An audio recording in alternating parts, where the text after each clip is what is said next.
Hello, my name is Justin Adams, and welcome to Jay's Days. Netflix, man. This year, Netflix is giving us some good shit. This one is not one of them. This is how I plan to retire when we move to Brazil. Oh, shit, you trying to smoke that? But no. But you want to snort it? How would... Fucking crazy. I'm in though. Let's go, let's go! Well, I just sold this car, so let's take care of it. If you sell your car, how are we supposed to get to Rock the Bells today? I'm not going to a concert. We're going to the concert. Grow up. 2 VIP takes $300. Would you pay me $300 if I performed sexual favors on your body? No one would. Take the 10 stars Josh Peck and Tony, how do you say your last name, bud? Revolori. That's how I'll say it right now. Tony Revolori. There we go. So Josh Peck and Tony Revolori, they play these two best friends. If you don't know who Josh Peck is, he's from Drake and Josh. He was a huge Nickelodeon star. Hasn't really done much lately, but I really like him. He did this really good movie called The Whackness. Ever since, he hasn't really been doing anything. Tony Revolori, he's been in many great things. Grand Budapest Hotel, dope. There's some talent in this. Kevin Corrigan, who is in the Judd Apatow movies like Superbad, Knocked Up, or not Knocked Up, but Pineapple Express. Whenever he's not with the Apatow guys, he tends to do these little independent movies, and he's not all the way good. He sometimes just mails it in.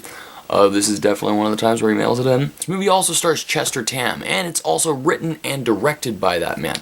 He plays a drug dealer who just is in the mix of these characters. The story is that Josh Peck and Tony Revolori, they're these best friends who are kind of spreading apart. They're growing apart from each other. There we go, spreading apart. What the fuck? Tony Revolori's character, he wants to go to Brazil, as Josh Peck's character really wants to go to this concert. So Josh Peck's and this movie's in a non-linear storyline.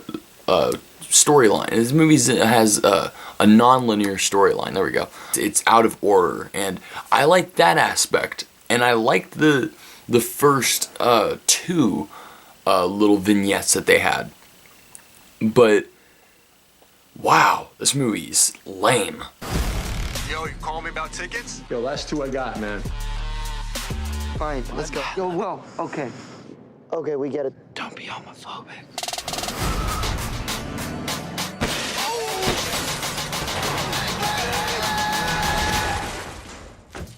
What happened, man? You know, I stole 2 tickets and some moon rocks from some guy on Craigslist. Are you gonna go to the concert later? Or? You hit on the drug dealer's girlfriend. I saw this in a movie once. What happened after? He gets killed by her boyfriend. Fingers crossed it works out better for you. This movie's lame. This is a lame movie. This is a typical lame Netflix movie. This movie reminded me a lot of XOXO.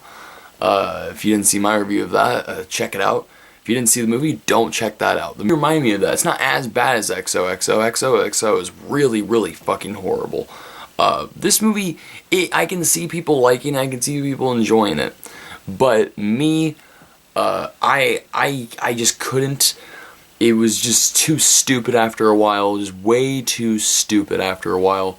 And the plot, like, it seemed like it would have been a good short film, but Conrad Tam, he did not know how to balance these characters. He didn't know how to balance these storylines.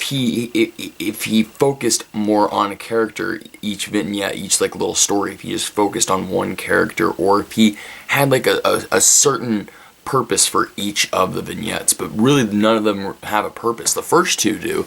I really liked the first one. The first one was funny. I thought that one was gonna come back, you know, and it didn't come back until the very end, and it didn't pay off.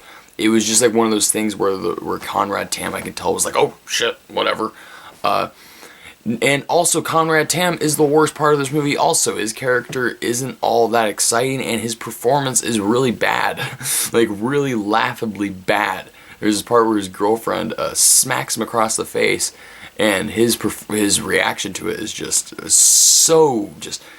the energy is sucked right out of him. And him being the writer and director, I'm surprised that he's actually the worst performance out of all of them. Also, Tony Revolori and Josh Peck, they have no chemistry at all. They're trying to be funny. I can tell that they are trying to improvise their way out of scenes and trying to make this movie exciting and good, but it's not. That's not the case. The scenes that shine are the scenes where Tony Revolori and Josh Peck are by themselves. like I said before, I really like the first part of this movie where Tony Revolori is trying to sell his car and he just gets himself into this drive-by. I found that one to be entertaining and funny. But as the movie went on, I just found these characters to be stupid. I just didn't care about anything. And the movie tried to make things like serious for a little bit. And I just couldn't do it. I couldn't buy it because I didn't buy it because these characters, I just didn't get enough story from these characters. I just didn't feel any consequences. I didn't feel the tension in this movie. I find this movie to be very lame. It's not as bad as other Netflix original films, but then again, it's not the best. It's really lacking on many levels. But this movie just didn't really have, and it also had cameos in it too. Like Andy Samberg has a little brief appearance, which he's pretty funny in his little spot. But yeah, nothing in this movie made me laugh out loud. It was just a lot of like me just smiling and be like, huh. But yeah, this movie was trying too hard to be really, really funny and to be clever, but it just there was nothing to it. It just had it in that first spot, and then it lost its energy and it lost its spark after like 20 minutes, man. That's what I think about Take the 10. What do you guys think about it? Let me know in the comments section. Like, subscribe, blah blah blah.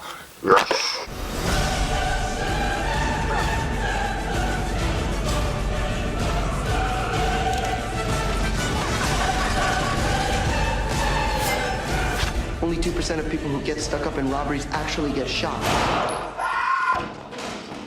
That's your word?